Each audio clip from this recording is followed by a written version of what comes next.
at the time we recorded this review, it was meant for my friend Jake's YouTube channel, which is called Ghosted. But he decided that he didn't feel like editing all the footage, and plus he got bored with the concept of doing review videos in the first place, so we decided to just scrap that concept altogether. But he gave me all the footage of this review and told me to do whatever I wanted with it, so we're going to put it on my channel. I'm not going to let it go to waste. It was a good review. Yeah, something a little different, but I'm sure you guys will like it. Be sure to check out his channel, and be sure to check out James's channel, who's the other guy in the video. Check out his channel. It's called Team No Gains. And they post a lot of funny stuff on there, including a very hilarious skit entitled White People Be Like, which has a very funny moment at about 5 minutes in the video, or 6 minutes, one of those. It's a thing with Gangnam Style. Anyway, keep that in mind and enjoy the review. Hello everybody, and welcome to Ghosted Reacts. I'm your host, James. I'm your co-host, Jacob. And I'm your guest, Danny Lewis. Yes. Okay, so we're going to be reacting to the Eminem album. It's a EP, Slim Shady. The Slim Shady LP. Slim Shady LP. His major label debut album. Okay, perfect. His first album of Eminem. We haven't reviewed any rap albums or anything, right? No. No. Okay, Jacob, you are not super into rap. No, I'm not particularly into rap. I'm more into alternative music, but I do like offensive stuff, and I know that this album in particular has a lot of controversy surrounding it, or it did. So yeah. I know a little bit about it, but. And Danny, you can probably back me up on this. This album really changed music, right? When you say yeah, it basically made rap not only mainstream, because I think really this really made I guess it mainstream to not only just different races in general, to people who are more white, I would say, right? At the time, I think that this album also, which is with its cussing and certain things, also made this kind of, I guess, rap more, I don't know, mainstream in some sense, right? Like made violence and stuff like a bit more thing that's diverse. consistently talked about now in rap songs and different music, which wasn't the case before. Right? It's very original, somewhat. Yeah. Also, Danny, you're pretty knowledgeable on a lot of this stuff, which is why we have him as our guest for this review. He really enjoys Eminem. Yes, So. and I collected a lot of his CDs and tapes for a while. We also do a lot of research on him, too. Yeah. Yes. Alright guys, so we're going to get into the first track now. We'll be back. Track 1, My Name Is. We just got done listening to My Name Is. James, what are your initial thoughts? My Name Is definitely a great song, very lyrical. There's a lot about Eminem. He's definitely telling a story, and a lot of the things he said, he talked about in My Name Is, some of the kind of bullying he got, right, in school and stuff. And I think that, yeah, a lot of it was just, I don't know, it was kind of introduction to him. Like, Hi, my name is Slim Shady is literally like a great intro. Yeah, it's the song that put Eminem on the map, pretty much. Yeah, on for sure. TV and stuff. And we gotta say, by the way, we're not doing the interludes. No. The skits, the album. not the We're skits. just, we're not doing the interludes or skits or what have you. Just the actual legitimate songs. Yes. So this is our first track we listened to. Danny, what do you think of this? My Name Is has always been one of my favorite Eminem songs. And the music video is funny too. It was a very good introduction to America and whoever else was listening to what kind of guy he was. Yeah. And the lyrics are very good too. And there's a fun fact about this song is that on the, not the album version, but the original version of the song he recorded that I think you can only find on the internet, the lyrics on the album version say, "My English teacher wanted to flunk me in junior high. Thanks a lot, next semester, blah, blah."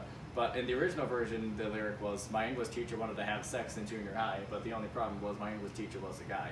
But he got some, the guy who they sampled the beat of My Name Is from, he wasn't happy with that lyric, so he asked, you can sample it, but get rid of that. Wasn't he, like, gay? I think so. Yeah. Oh, interesting. So Jacob, what's your opinion on the song? I mean, I definitely thought it was, like, pretty catchy, and, like, I think it was pretty comedic. Obviously, the video was just great.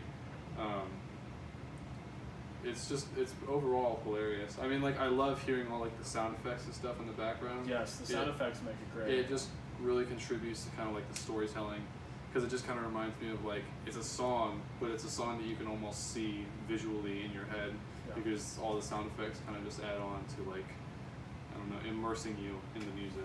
And that's a lot of Eminem's very much lyrical, very much storytelling, and definitely like the sound effects and stuff help you kind of picture a story of what he's trying to tell in a lot of his music.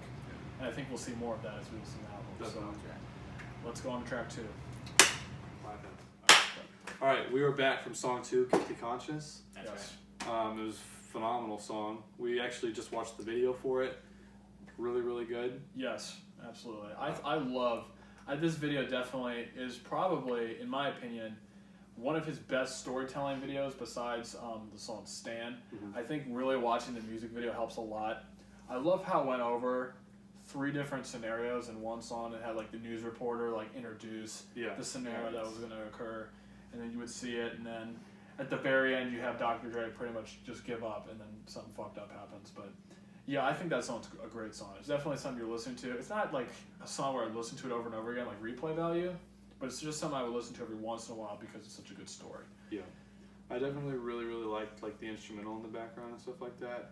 And I think obviously like Dr. Dre helping Eminem with this music, like I don't know, it just they work together really well. Yes. And I really like that they kind of create like they create a vibe for this album, and they really like stick through with it, and they keep it very consistent. Obviously they have a lot of the sound effects similar to the last track, and it's just kind of like they keep a overall style continuous throughout the album. Yeah. And I think it's just definitely a really good song. What do you think, Dan? I think it's a great song too. James was right about the great storytelling, and I agree with him that it's a song I would only listen to once in a while because of the great storytelling. And the concept of the song is Dr. Dre's playing the evil conscience. No, he's playing the good conscience, and Eminem's playing the bad guy. Sorry about that. But at the end, you say Dr. Dre just gives in and says to the last scenario, who was a guy walking on his wife cheating with another guy, and Dr. Dre just says, fuck it, shoot them both, where's your gun at? That's the end of the song, just ends like that. So, one of Eminem's best songs, and it's one of the first songs that Eminem and Dr. Dre wrote together. Huh. Okay, cool. Interesting, yeah. Definitely like that song. Let's move on to track 3. We just got done listening to the third track, Brain Damage. This is one of my favorite songs. It's another storytelling one. He gives descriptions about his being bullied in school as a kid. A lot of it was exaggerated for comedic effect, but that was a good part. Yeah, I definitely enjoyed this track. I think it was a good one. Once again, another storytelling one. Lots of the different sound effects and things added into it to make it good. You're definitely getting to, and I think with this album, and it starts off with "Hi, my name is Slim Shady." You're definitely getting to learn more about his character. It's almost like he's talking about his childhood at the very beginning of this album, which I just really didn't notice the first time I listened to this. It's almost like it's like a sequence in some sense of like his childhood, and then as this album goes on, it gets more into his adulthood. That's what I'm thinking this is. That's what I've heard so far, and from what I remember. Jake, what do you think of this track? I definitely feel like not knowing Eminem, but having sort of an idea that like Slim Shady is like a persona he's got. I definitely feel like this album sort of like helps build up that kind of persona he has, because like Slim Shady is kind of like this character where it's like he's this very controversial and fucked up person. Yeah. And like obviously it's all taken back from like a lot of the history that Eminem's had as a kid and what he grew up with and where he came from. And I just think it's very interesting because it's like his persona is basically kind of him, but he doesn't actually, legitimately behave that way all the time. Yeah. So I think he's definitely like, this album is just showing the kind of a character he plays as. His alter ego, which is right. Slim Shady. And it's similar to like Walt Bowie. I mean, like, it wasn't so much an alter ego, but I mean, like, you have people like Ziggy Stardust and all this other stuff. Yep. So it's interesting seeing that, especially in rap, because I don't really know many other rappers who did stuff like that. I can't think of any with alter egos off the top of my head. If you have any, if you know any, please leave them in the comments. We'd greatly appreciate it. The only one I can think of is Y&W Melly, which none of you guys would know, but that's the only one I can think of with an alter ego. Yeah. Danny, anything else to say about this album before we move on? About Brain Damage? Oh yeah, there's some fun facts about this song too. In the second or third verse, he talks about how he was harassed by D'Angelo Bailey. D'Angelo Bailey was a real person, and he filed a lawsuit against Eminem in 2001 about the lyrics, but the lawsuit was dismissed.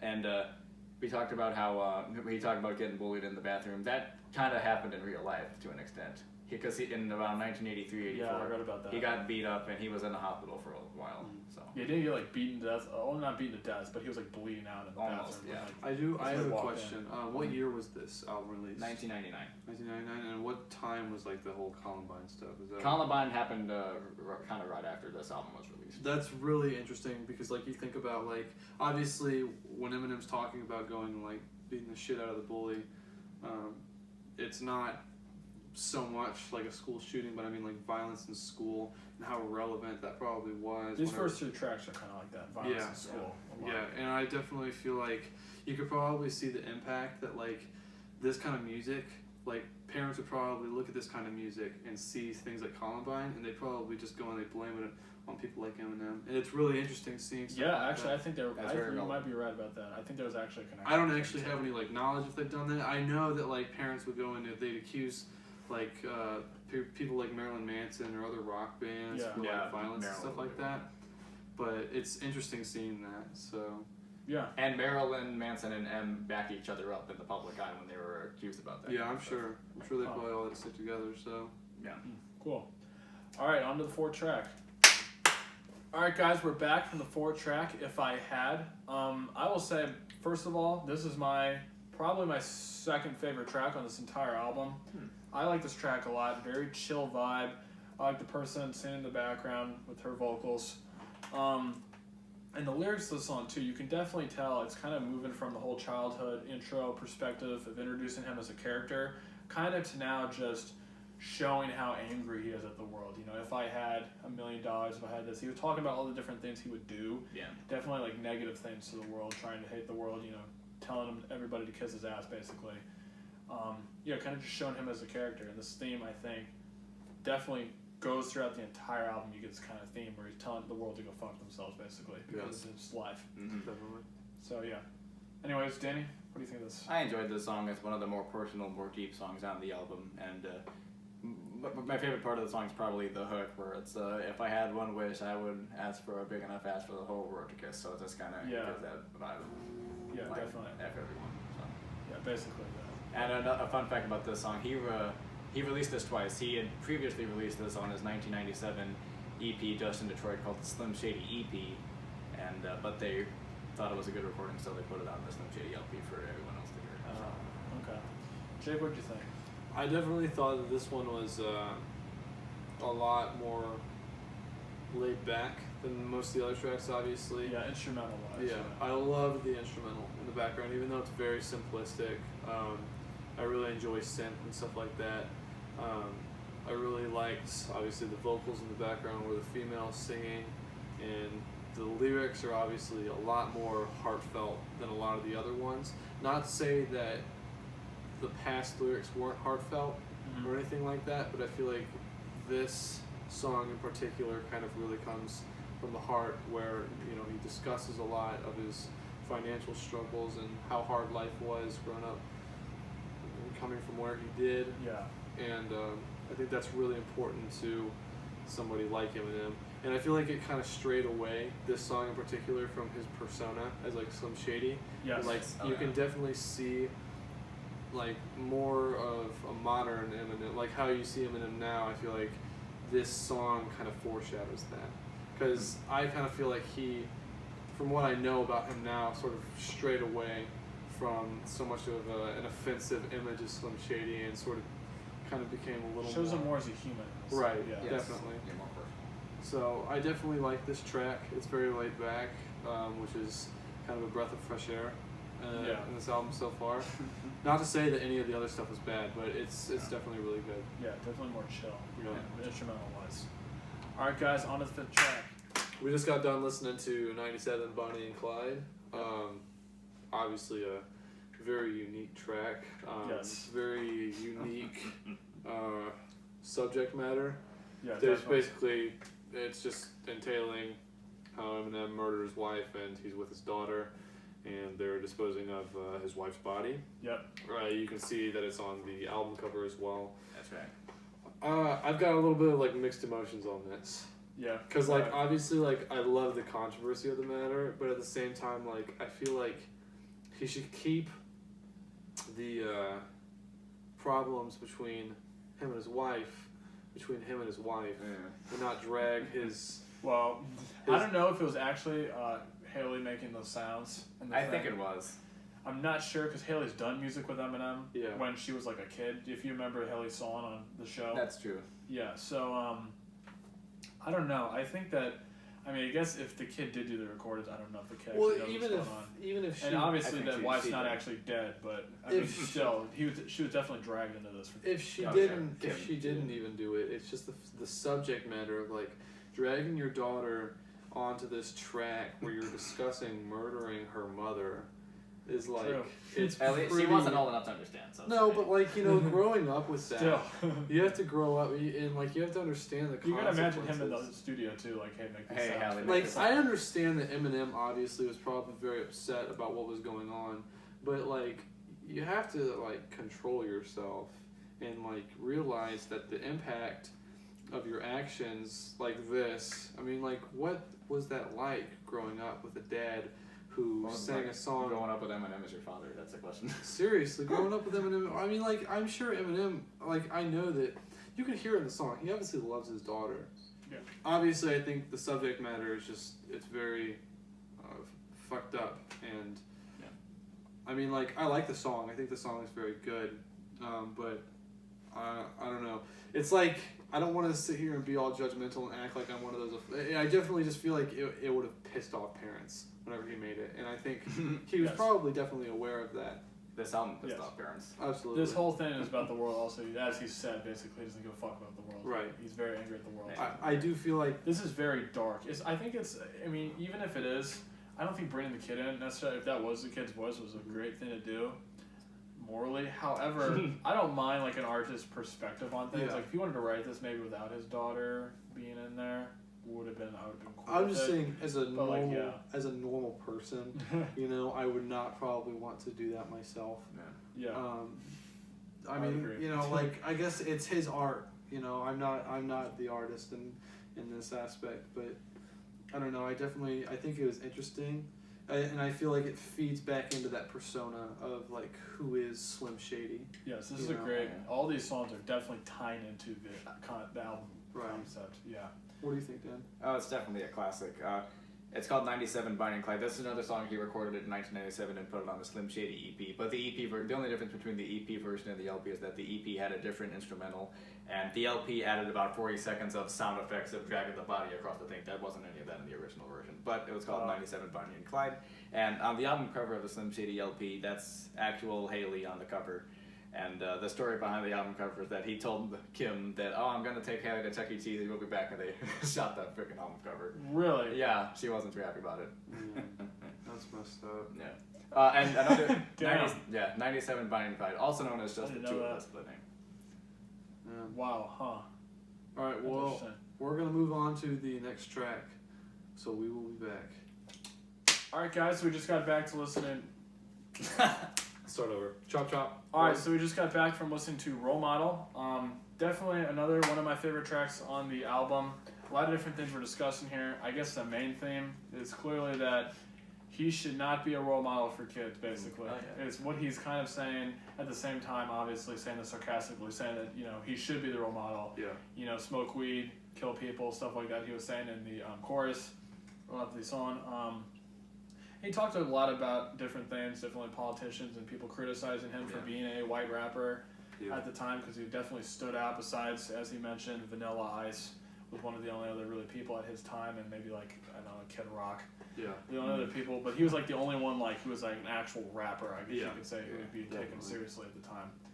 And he definitely stood out in that time period. So, Danny, what do you Yeah, think? one of my favorite songs, too. He took shots at Vanilla Ice and Hillary Clinton Yeah. in the song. Funny, because Hillary Clinton's pretty much still a public figure today, but It's true. talks about all the bad things he does, and the chorus goes, now follow me and do exactly what you see. Don't you want to grow up to be just like me? Then he'll say something stupid he did. So, Yeah. Huh. very funny. Yeah. Very funny song. Jay, what do you think of it? Well, number one, I definitely feel like it captures the culture, like the dying culture of like '90s rap. This the instrumental on it was just like very reminiscent of like kind of like '90s like gangster rap. It had the same vibe to me, at least with the instrumental and the rapping. How like his rapping seemed sort of like angry or like tough. It kind of sounded like it was reminiscent to me of like Still Dre by Dr. Dre, and obviously. But I think this song feeds into more of the persona of like Slim Shady talking about doing drugs, and killing people, dropping out of school, everything like that, and it just kind of feeds into this culture of like, what was it like to be a rapper in the 90s. I definitely think it's really comedic, the things he talks about, and I kind of like when he just takes jabs at people and stuff like that. Yeah. But it's very entertaining, and it seems like he's kind of trying to start a lot of shit. Yes. With a lot of these songs. Kind of reminds us of, or I guess Danny, you know about this too. The Kamikaze album comes out where he purposely made the Kamikaze album just to take shots at people the entire time. So yeah, definitely always wants attention and controversy. Yeah, this was the first song where he pretty much started taking shots at everybody. Yeah, specifically calling like Vanilla Ice, specifically saying names of people instead of just the media or just broad. A lot of rappers are a little more subtle about it, but Eminem, I will say he's got some balls whenever he's just going out there and he's saying these things. He means what he says. I mean, he's saying he fucking hates the world, he doesn't like people, and he's literally specifically calling people out trying to start up shit. Definitely. So, yeah. Anyways, next track. Wow, so I forgot about the song "My Fault" by Eminem. I completely forgot about this song. I just gotta mention the last part first here. The whole thing where he's crying and the beat's going na na na na, like at the game show sound. Oh my god! It literally is so fucked up. I don't know what to say. He's like. So basically, I guess we should just say this whole song is basically about how everything's his fault, how he got this girl to eat a bunch of shrooms, right? Like way more than she was supposed to at a party, and then now she's like fucking dying, and then she ended up dead at the fucking last part of the thing. He's like crying, and he's all upset, and the beat's just and he's Susan, wake up! Yeah, it's so fucked. Oh my lord, it's funny. Jacob, what do you think of this? This song, it just mentally exhausted me. And makes you not want to do shrooms. I mean, I don't know. I definitely just think like it definitely feels like he was trying really hard to just piss people off. Yeah. Like I feel like I think it was. I don't know if he was trying to piss people off. He was just trying to make a fucked up situation. Yeah, I think he was just definitely trying to be really like insensitive, in a sense. Because specifically the beat's like the insensitive part. Well, no, but it's also just like discussing stuff like the song, discussing the fact that this girl on shrooms, he's joking about her getting like raped by her dad. Yeah. That's true. It's definitely like there's some very like I wasn't personally offended by any of it, but I could definitely see like other people getting upset about it. Even like damn near 20 years after this album's release, you can definitely see that it's cause for getting people upset. It's still pretty offensive and probably could get people very angry. And I mean, like, for me, like, this song, I can appreciate some of the other ones because, like, the instrumental and stuff like that. Maybe I don't like the lyrical content, but, like, for me, the instrumental on this one just wasn't. You weren't feeling it? No, I wasn't. Yeah. Like, I think he kind of had this whole thing going where I kind of feel like this song was just a joke. Yeah. And, I mean, it's like. just a message. The song's basically just a message. And I think, like I've been saying just for just about every other song on this whole album, is that it just feeds into this persona of who is this Slim Shady character. And, like, I think one of the biggest things that I'm seeing in this album is that it feels like he's trying to sort of have, like, if parents listen to this, they're like, what the hell is this? What is my kid listening to? Yeah, I also think you should buy Danny's merch off of Redbubble because those designs are very nice and Danny doesn't make too much money as a broke college student. Oh, thanks, Jake. That means a lot. A fun fact about this song is there is another version he did. He made a clean version pretty much and it was a mushrooms about pizza. So we called it the My Fault, the Pizza Mix. But that wasn't released. That wasn't on the album. You can find it on the internet, and apparently the CDs you can find it on. It was like a B-side to one of his later singles, and they just released it just for the heck of it. So. Oh, okay. Yeah. That's interesting. Yeah, this beat I didn't feel at first. I thought this might be stupid, but as it got on, it got more and more serious. It was like more upbeat, and like she just took shrooms, whatever. And for me, that whole beginning of it just being kind of stupid, just like kind of stuck with me. Yeah. I don't know. I agree. It still kept doing the stupid chorus. I definitely agree with you that it gradually became more and more like morbid. But I don't know. For me, this song is just like it didn't hit right. Yeah. It was a little funky for me. So. Yeah. Definitely unique. Yeah. Yeah. That's true. All right. On to the next track. Come on, everybody. Yes. Hey, don't Go, know. Dan. Come on, everybody, get down tonight. Come on, everybody, get down tonight. Come on, everybody, get down tonight. Chill. Come on, everybody, get down. That's fun. Come on, everybody, get down tonight. The fucking lyrics in the beat. I suck.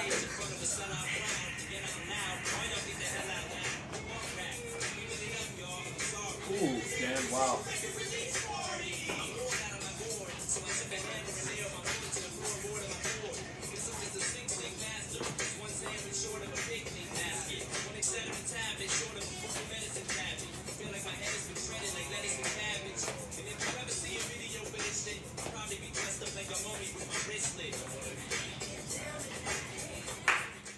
We just got done listening to our next track, which is "Come On Everybody." Yes. It was definitely kind of. It felt like kind of like a party song. It was like a party song. Once again, kind of similar theme to the previous song, kind of like an upbeat vibe. Yeah. Yeah, with like fucked up lyrics, basically. Yeah. I gotta say this one's way better. Me and Danny were grooving to this. Yes, this was good. Yes. I wasn't really listening to like the lyrical content of it, but like I mean like it was definitely just like I don't know. I felt like almost I could see it playing in the background at like some house party or some shit in the Yeah. 90s. People are just drinking and It just like definitely, dancing to this yeah, shit. disco, yeah. Yeah. Huh. I mean, I don't really have much else to say about it besides it kind of sounds similar to the last one. Lyrics were not really that. Yeah. It felt a little more chill. I'll say that. Yeah. What do you More- say, yeah. Dan? I think it's one of my favorite songs. Like, because as soon as the song starts, the very first lyric is "My favorite color is red," and then just takes it to Kurt Cobain. So. Yeah, literally, the first thing is like, my favorite color is red, kind of like the blood on Kurt Cobain's head, something like that. Yeah. Something like that, yeah. So yeah, I like the beats is one of the best songs, one of the best parts, and the lyrics are very good too. So Yeah. this is way better than My Fault, I think. Yeah, by far. Yeah, I would agree. Yeah, I definitely think it's better than the last one, but like I don't know, for me it just I don't have much to say about it. Yeah, it was just a good song, and No, that's just kind of not it. too crazy. No. All right, so we're gonna go on to the next track. All right, guys, we just got done listening to my favorite track on the entire album, and maybe one of my favorite Eminem songs ever, "Rock Bottom." Definitely a deep song. A lot of it was about, I guess, this was similar to the one. If I Had, yeah, that's something you pointed out. Definitely, I get that feeling. At the same time, I like this instrumental a lot more. I think it sounds very nice. I love how chill it is. The lyrics on this song are very good, in my opinion. Talking about money, what it's like to be poor, the struggle, working his minimum wage job. Definitely, you need to know a lot more about Eminem and his kind of struggle with everything going on financially. Jacob, what do you think of this song? I mean, I definitely really, really love the instrumental. It reminded me a lot of just like the subject matter with like what the lyrics are about. Reminded me similar to like If I Had. It's kind of discussing money, not so much talking about money, but more just like the struggle of like not so much having a lot of money, but like I really, really like having the guitar and stuff in the background. It's just really, really, really good. I really liked it. I thought we're kind of on a streak right now with like listening to more like chill songs through the album, so I feel like it opens up pretty strong. We've got a few chill songs in the beginning, but then it's sort of starting to die down. I don't know if it's gonna start like going back up to high energy, but I definitely really like this. I think the rapping's phenomenal. He does a really good job rapping with the songs. Like it's very just all of the like I don't know. It's very well executed. That's just kind of the best way to put it. What do you think, Dan? I think it's a good song. It's not one of my favorites because it's a sad one, but it's one of the more serious and personal songs on the album. And from what I've heard, he wrote this song in 1996 or 5 after being fired from a job somewhere. I believe he was fired from his job at a burger joint, but I have heard stories that this song was written after a suicide attempt. Yeah. All right, guys, on the next track. But first, a commercial. Watch this.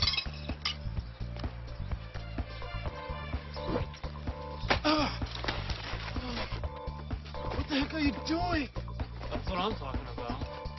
There you go.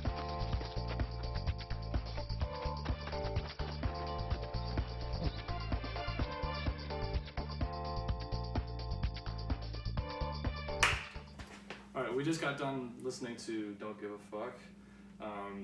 Jake, it's called Definitely Just Don't Give a the Fuck. vibe shifted. It went from kind of chill to a little more energetic. It's not as energetic as all the other ones, I don't think. Yeah, I would agree. I mean, like, lyrical wise, it obviously, going back to it over and over again, it feeds into this persona of who is Slim Shady. Whatever's going on in the background, I don't know if you know that. There are some car horns. Yeah, there's some noise in the background. I mean, can't like, describe it. I know what you're talking about though. There was someone screaming. yeah, well, it almost sounds like a video game, like an old 80s like video game, someone screaming. I feel like it ties together pretty well. I don't really know what's going on in the background, but like the instrumentals, it's just subpar to me. But I mean, like, it's alright. It's just kind of an average song to me. Yeah. What do you think, James? I think it was an average song. Nothing really insane. Nothing really crazy. It kind of just seems like a repeating topic throughout the album, which is good. You know, you're sticking with the theme of the album. I don't know. I think it was just okay. Nothing really insane with nothing really insane with the song. Once again, taking another shot at Vanilla Ice. I don't know if they had a lot of problems at the time, but yeah. Dan, what'd you think of it? I thought it was pretty good. This is another song he wrote it and recorded it first in 1997 with a different instrumental than the one we're hearing here, but this version was better, I think. But yeah, one of my favorite songs from the album as he's taking shots at people right off the bat in the beginning. So, that's right. Alright, so we're going to move on to the next track. Alright, we just got done listening to As the World Turns, another personal song on the album. It's a little dark, the beats really chill, like some of the other ones. Jake, what do you think about this song? This one just, I don't know, it kind of dragged with me. I feel like I might be getting a little drained as we're kind of continuing to listen to this album. It's honestly, it's a pretty long album. I think he probably put a lot of work on this album and stuff, and I think it's obviously like a good opening to like what puts him on the spot and like the music scene. But to me, it was just kind of like the last one, just sort of alright. Yeah, I feel like this album started off very strong. A lot of different concepts, new things being introduced. I think a lot of these are just becoming repeating vibes. This instrumental kind of had like an Italian vibe. I don't know how or why I felt that way. It's kind of interesting. It's definitely that intro with what like the instrumental. And what precedes this one on the album is an interlude called Soap, and it's kind of like a soap opera and how it sounds at the beginning, like the soap opera kind of thing. Oh, so that's maybe where I get that back from. Oh, okay. And the title is As the World Turns, which is soap. Yeah, it was definitely just kind of alright to me. It didn't really have anything that stood out too much, like some of the other ones. Similar topics, I would say. Similar topics, and definitely I feel like a similar sound to a lot of his other music. Yeah. So we're going to move on to the next one.